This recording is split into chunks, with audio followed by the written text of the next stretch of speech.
Welcome. This is a brief presentation for the 2020 virtual meeting of the European Geosciences Union, introducing the book, Precipitation Partitioning by Vegetation, A Global Synthesis. Published this year by Springer Nature, illustrated by the talented artists Tyasseta and Fredy Siloy. Please note that the graphic abstracts displayed throughout the presentation are theirs. Now, let's begin with a simple fact. Understanding and managing water resources is fundamental to the sociocultural and economic underpinnings of human civilization. Given this importance, it is astonishing that, for the very first interaction between precipitation and the land surface, most of which is vegetated, there has been no comprehensive and global synthesis and evaluation of past research. What do these interactions look like? Broadly, canopies break precipitation into three parts.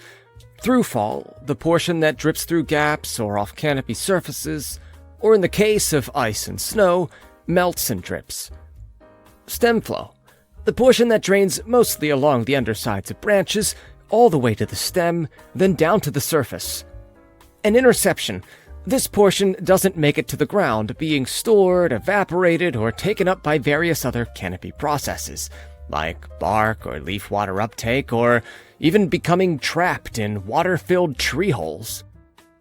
Although observations of throughfall, stemflow, and interception of rain, snow, ice, fog, and dew have been reported for 2 millennia, since Theophrastus and Pliny the Elder, the editors and contributing authors of this book are not aware of a single volume that is exclusively focused on these processes. Research on throughfall, stemflow, and interception has become geographically extensive. Even the most rarely studied process, stemflow, has been studied in diverse locations, like the deserts of Namibia and the atolls of Kiribati. But studies placing these processes into global context are rare.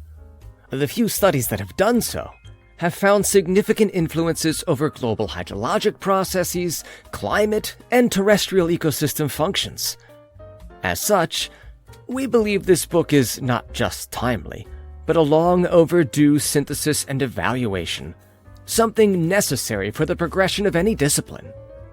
This book synthesizes research on these processes to date and globally contextualizes this knowledge with an explicit discussion of relevance and impacts to climate, terrestrial ecosystem functions, and socioeconomic effects. We hope that this will be a comprehensive reference for researchers and students alike, seeking to discover what has been done and to inspire future research on both long-standing and new questions.